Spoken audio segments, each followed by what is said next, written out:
Hello everyone, मेरा नाम है शायन और स्वागत है आप लोगों का हमारे इंफोटेनमेंट फैमिली में, जहाँ पे हम बिजनेस, एंटरप्रेन्योरशिप और करंट अफेयर्स से रिलेटेड बातें करेंगे और मिल के एनालाइज करेंगे। आप लोगों को तो ये पता ही होगा कि टिकटॉक जो एक काफ़ी फेमस चाइनीज़ एप्लीकेशन था, वो इंडियन गवर्नमेंट को द्वारा बैन कर दिया गया है। बट बहुत लोगों को पता नहीं होगा वाई इट वॉज बैंड। तो I thought why don't I make a video on this and आप लोगों को एक्सप्लेन करूँ इसके बैन के पीछे कितने सिक्योरिटी कंसर्न्स थे। आज के टॉपिक को हम 5 हिस्सों में समझेंगे। शुरू करेंगे कुछ बैकग्राउंड के साथ, then we will shift to TikTok's rise to power. जानेंगे कि टिकटॉक में क्या सिक्योरिटी इश्यूज थे and why it was banned by the government. Then we will discuss whether this ban by the Indian government is a temporary ban और a permanent ban. And finally will end the video by discussing the opportunities जो हमारे सामने आया है due to this ban. तो आप लोगों में से बहुत लोगों को ये पता नहीं होगा, लेकिन टिकटॉक कोई इंडिपेंडेंट कंपनी नहीं है। टिकटॉक का एक होल्डिंग कंपनी है बाय द नेम बाइटडांस। तो बाइटडांस से रिलेटेड कुछ बातें करते हैं। बाइटडांस एक चाइनीज़ कंपनी है और it is said to be the most valuable startup in the world with a valuation of 100 billion US dollars. अब हम कुछ नंबर्स पे फोकस करते हैं बाइटडांस से रिलेटेड। बाइटडांस का डेली एक्टिव यूज़र काउंट है 800 मिलियन अराउंड द वर्ल्ड, जो होता है 80 crores, which is also the 1/10 of the population of the world।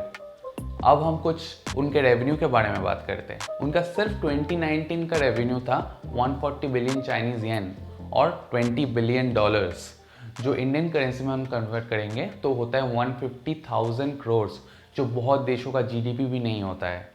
अगर बाइटडांस एक सेपरेट देश होता तो it would be the 61st richest country in the world between Slovakia and Kenya.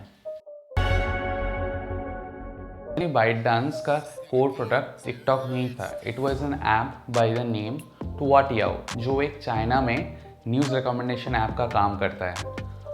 Now in 2015 after their first success, उन्होंने एक और video streaming app launch किया bye the name डाओविन, जो चाइना में बहुत ज़्यादा हिट हुआ।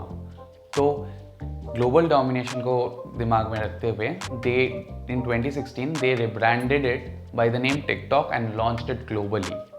अब इंडियन मार्केट में एंटर करने के लिए there was an app by the name Musically, जो आप लोगों ने ऑलरेडी सुना होगा। तो म्यूजिकली को उन्होंने एक्वायर किया फॉर 1 बिलियन US डॉलर्स और उनके सारी यूज़र्स को अपने प्लेटफॉर्म पे शिफ्ट करवा लिया। टिकटॉक का मेन सेलिंग पॉइंट था उनके ईज़ ऑफ यूज़, और उन्होंने हर किसी को अपने प्लेटफॉर्म में एक कंटेंट क्रिएटर बनने का मौका दिया। और देखते ही देखते उनका डेली यूज़र बेस इंडिया से 12 करोड़ तक रीच कर गया।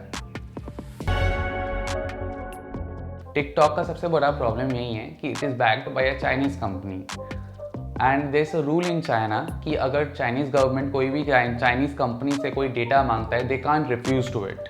तो आप लोग सोच रहे होंगे कि टिकटॉक तो कुछ डेटा ही चुरा रहा है हम लोगों का, how does it even matter? But I am here to tell you it does matter. TikTok के पास आपका सिम कार्ड का डेटा, आपका फ़ोन नंबर, आपका नाम, आपका एड्रेस, आपका लोकेशन, सब कुछ है। And don't you think SIM card से डेटा लेना for a media company is too much? आप ये खुद चेक कर सकते हो। आप VPN एक्टिवेट करो, आपका लोकेशन कहीं इंडिया से बाहर का सेट करो, फिर भी आपको रीजनल कंटेंट ही दिखेगा। अगर आप बंगाली हो तो आपको बंगाली कंटेंट दिखेगा, अगर आप मराठी हो तो आपको मराठी कंटेंट दिखेगा। How does TikTok do it? TikTok does it because it takes your location from your SIM card. Don't you think that's too much for a media company? अगर आपको ये चीज़ ज़्यादा थ्रेटनिंग नहीं लगता है, I am here to tell you this more to it. China can actually have a political influence over our elections. How will they do that? They'll do that by placing ads on TikTok and targeting persuaders with fake propaganda. Don't you think that's borderline dangerous for our country? And this thing has happened before also. China has done this with Australia, and there was this big Cambridge Analytica scam during the US elections. If you haven't heard about this, comment below. I'll make a video on both of these topics. Honestly मैं अपना opinion बताऊं तो I don't think so this is a permanent ban, क्योंकि TikTok पहले भी ban हो चुका है but they did make a comeback. ByteDance एक काफ़ी बड़ा कंपनी है, उसके पास बहुत सारा पावर है, बहुत सारा रिसोर्सेज है। आपको क्या लगता है एक कंपनी जो रातों रात मिलियंस ऑफ 1-स्टार रेटिंग्स हटा सकता है गूगल प्ले स्टोर से, जो एक स्टेट गवर्नमेंट को सुप्रीम कोर्ट में जाके चैलेंज कर सकता है on their ban, they will just let their profitable market go just like that they want. आप लोगों को क्या लगता है? आप कमेंट सेक्शन में बताइए। Let's have a discussion on this. आप लोगों में से बहुत लोग ये सोच रहे होंगे, what is the solution to this, how do we deal with this problem? Answer बहुत सिंपल है, voice for local.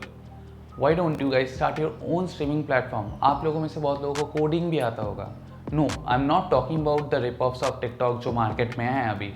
They just take the source code from TikTok and just put their own logo into it. आप लोग समझदार हो, don't do that. Instead, make your own unique streaming platform which will touch millions of lives. ऐसा opportunity बार बार नहीं आता है। Market में एक बहुत बड़ा गैप है अभी, एंड द कंपनी जो उस गैप को फुलफिल कर पाएगा, they will be successful in the long run. Even हमारे गवर्नमेंट से बहुत सब्सिडियरीज दिए जा रहे हैं। Try to get hold of those and start your own company. Even American VCs and angels are waiting for you. आप लोग ये ट्वीट पढ़ के समझ ही जाओगे। तो आप वेट किस चीज़ का कर रहे हो? ऐसा अपॉर्चुनिटी फिर से नहीं मिलेगा। और अगर आप लोगों को लगता है कि कोई इंडियन कंपनी ये मार्केट का गैप को फुलफिल कर पाएगा, नीचे कमेंट करके बताइए। तो आज के लिए बस इतना ही। अगर आप लोगों को किसी भी टॉपिक पे कुछ भी जानना है तो नीचे कमेंट कर दीजिए, मैं वीडियो बना दूंगा। एंड ऐसे ही इंफॉर्मेटिव वीडियोज़ के लिए like, share and subscribe to my channel. Thank you. Peace.